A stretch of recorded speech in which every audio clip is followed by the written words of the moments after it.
امید نجات YouTube channel کو دیکھنے اور پسند کرنے والے ہمارے تمام معزز سامعین کو ہمارا محبتوں بھرا سلام۔ عزیزم، 2019 کو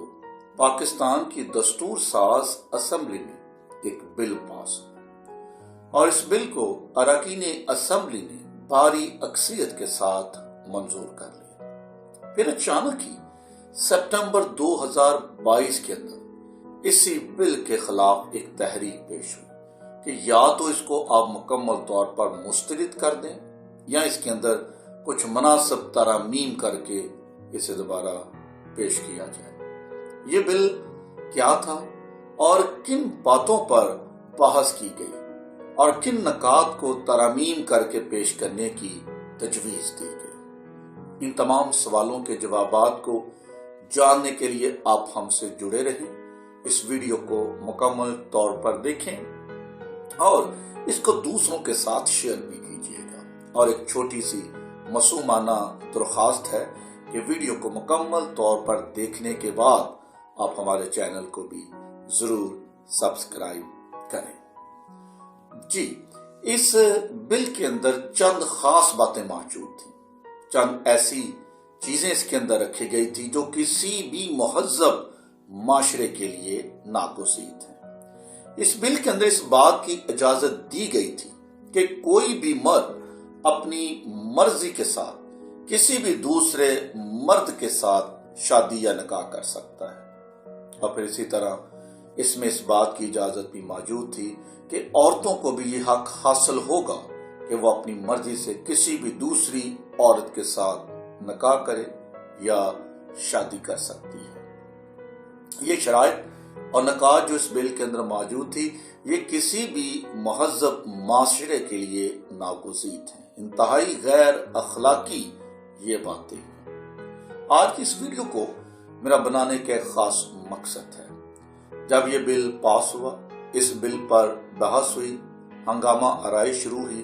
تو ٹی ویز پر، میڈیا پر، اخبارات، مجالس اور اسی طرح مساجد کے اندر علماء حضرات نے بے شمار تقاریر کی، اور تقاریر کے دوران اس بات کی وضاحت کی گئی کہ یہ بل کہاں سے آیا اور اس بل کو پیش کرنے والے کون تھے اور اس کے پیچھے جو محرکات ہیں کیا ہے۔ لازم بات ہے کہ یہ بل مغرب سے پاکستان کے اندر آیا تھا، اور جب اس بل پر بحث ہوئی تو اکثر علماء حضرات نے اور تجزیہ نگاروں نے اس بات کی وضاحت کرنے کی کوشش کی ہے کہ شاید مغرب کے اندر موجود یہ جو برائیاں ہیں، ان کے پیچھے ان کے مذہب کا ہاتھ بھی ہے۔ شاید ان کا مذہب انہیں اس بات کی اجازت دیتا ہے کہ تم اس برائیوں کے مرتکب ٹھہرو، تم ان برائیوں کو آزادانہ کر سکو۔ میں آج آپ کے ساتھ اس ویڈیو کی اثاثے سے اس بات کی تردید کرنا چاہتا ہوں کہ نہیں، کوئی بھی مذہب، کوئی بھی دین اس طرح کی غیر اخلاقی حرکات کی کبھی اجازت نہیں دیتا، اور پھر خداوند کا پاک کلام بائبل مقدس تو قطعاً ہی اس بات کی اجازت نہیں دیتی۔ آج اس ویڈیو میں ہم سیکھنے کی کوشش کریں گے کہ خداوند کے کلام مقدس میں ہم جنس پرستی کی جو شادی ہے، کیا اس کی اجازت دی گئی ہے، یا خداوند کے کلام مقدس میں اس بات کی رعایت موجود ہے کہ آپ اس طرح کی شادی کر سکتے ہو۔ خدا کا پاک کلام بائبل مقدس اپنے ماننے والوں کو، انسانوں کو کبھی بھی ہم جنسیت کی شادی کی اجازت نہیں دیتا۔ بائبل میں شادی کو ہمیشہ زوجی اور مخالف جنس کے ساتھ ہی مانا گیا ہے، اور اس کا خوبصورت حوالہ، اس بات کی خوبصورت وضاحت ہمیں پیدائش کی کتاب اس کے 2 باب کی 24ویں آیت میں ملتی ہے۔ یہاں اس حکم کو بڑی ہی صفائی کے ساتھ لکھ دیا گیا ہے۔ اس واسطے مرد اپنے ماں باپ کو چھوڑے گا اور اپنی بیوی سے ملا رہے گا۔ خداوند کے کلام کا یہ پہلا حوالہ ہمیں زوجی اور مخالف جنس کی شادی کے تعلق سے خاص پیغام دے رہا ہے کہ ایک مرد کی جو شادی ہے وہ عورت ہی کے ساتھ منسوب کی گئی ہے اور دوسری کوئی رائے اس میں نہیں ہے۔ مگر خداوند کے کلام مقدس میں چند ایسی تہذیبوں کا بھی ذکر ہمیں ملتا ہے جہاں اس قسم کی پریکٹسز کی جاتی تھی کہ مرد مرد کے ساتھ اور عورت عورت کے ساتھ بدکاری یا زناکاری کر سکتے تھے۔ خداوند کے کلام مقدس میں دو پرانی تہذیبوں کے تعلق سے بات کی گئی ہے۔ پیدائش کی کتاب اس کا 19واں باب اور قضات کی کتاب اس کا 19واں باب، ان دونوں کتابوں کے اندر پرانی تہذیبوں کے اندر موجود اس برائی کا ذکر کیا گیا ہے کہ اس دور میں اس وقت ان تہذیبوں کے اندر اس طرح کی غیر اخلاقی باتیں موجود۔ اگر ہم ان دونوں حوالوں کا تجزیہ کریں، ان حوالوں کا مطالعہ کریں تو ہمیں بڑی وضاحت کے ساتھ یہ بات ملتی ہے کہ یہاں لونڈے بازی اور اس طرح کی جو ہم جنس پرستی ہے اس کے عنصر بڑے ہی واضح طور پر ملتے ہیں کہ مرد مرد کے ساتھ اور عورت عورت کے ساتھ بدفعلی کر سکتی ہے، اور اس کی اجازت اس وقت کی تہذیبوں میں عام تھی۔ خداوند کے کلام مقدس کے اندر اس بات کی ممانعت کی گئی ہے کہ اگر تم میں سے کوئی ایسی حرکت کرتا ہوا پکڑا جائے تو وہ بے سزا ہرگز نہ چھوٹے گا۔ خداوند کے کلام مقدس میں جب ان تہذیبوں کے اندر اس طرح کی روایات اور غیر اخلاقی باتیں عام تھی، اس وقت بھی وضاحت کے ساتھ اس وقت بھی خدا نے اپنے لوگوں کو ایسے کاموں سے منع فرمایا۔ ابار کی کتاب اس کا 18واں باب اور اس کی 22ویں آیت، کلام خداوند کے اندر لکھا ہے کہ تو مرد کے ساتھ صحبت نہ کرنا جیسے عورت سے کرتا ہے، یہ نہایت مکروہ کام ہے۔ اگر کوئی مرد سے صحبت کرے جیسے عورت سے کرتے ہیں تو ان دونوں نے نہایت مکروہ کام کیا ہے، سو وہ دونوں ضرور جان سے مارے جائیں۔ ہم جنس فرد کے ساتھ جنسی فعل خدا کی نظر میں نہایت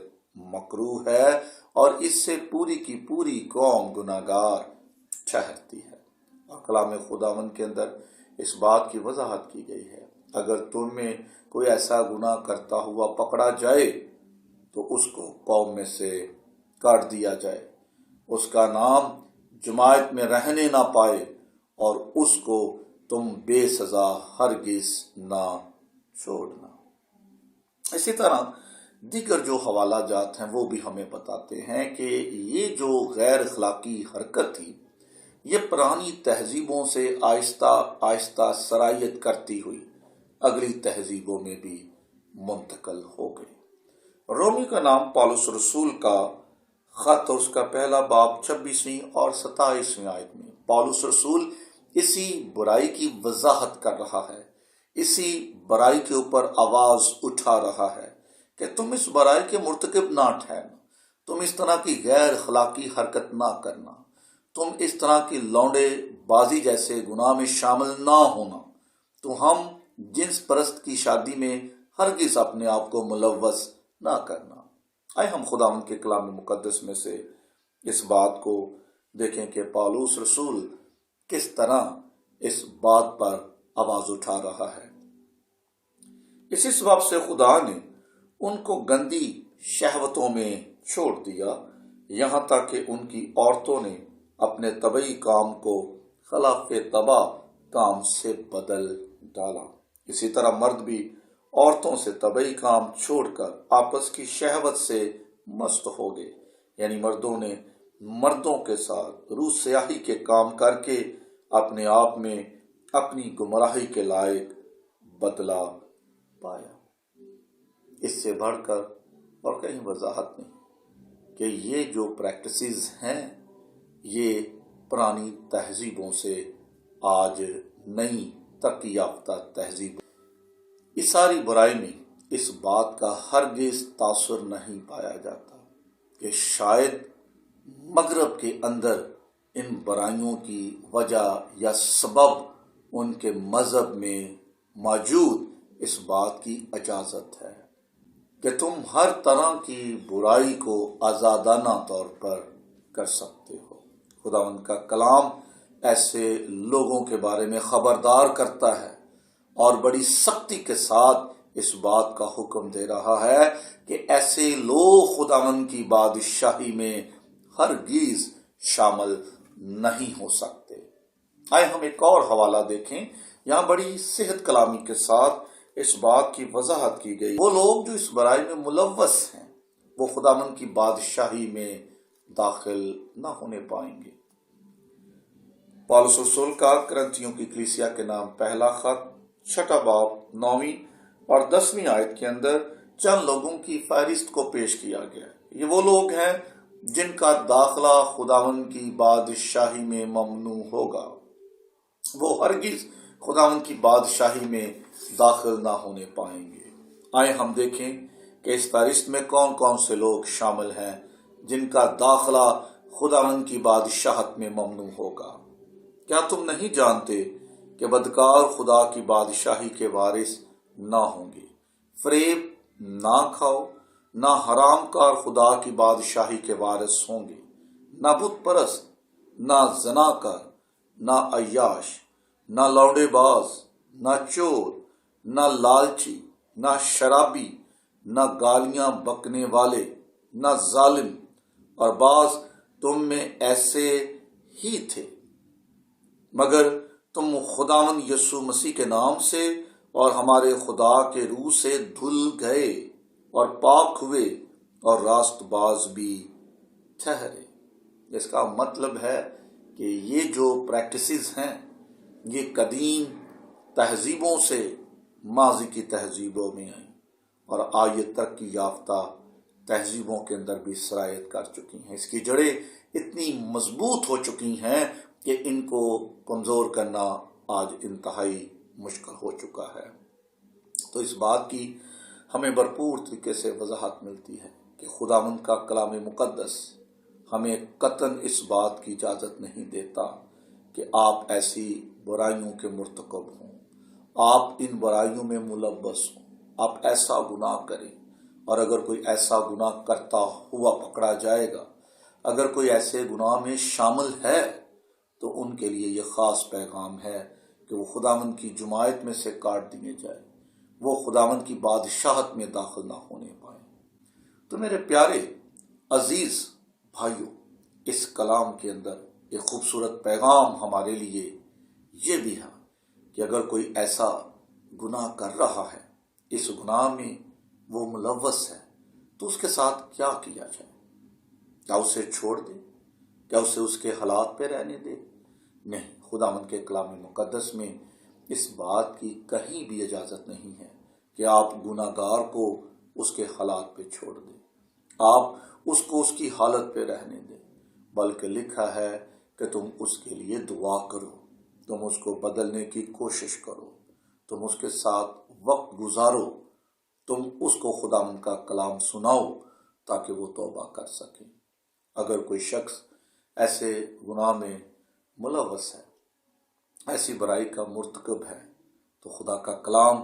ہمیں اس بات کی اجازت دیتا ہے کہ ایسے لوگوں کے ساتھ برا برتاؤ نہ کرو اور نہ ہی تم ان کو چھوڑو، بلکہ ان کے لیے دعا کرو تاکہ وہ بدل جائیں اور اس برائی کو چھوڑ کر وہ اچھے انسان بن جائیں۔ اور یہی خداوند کے کلام کا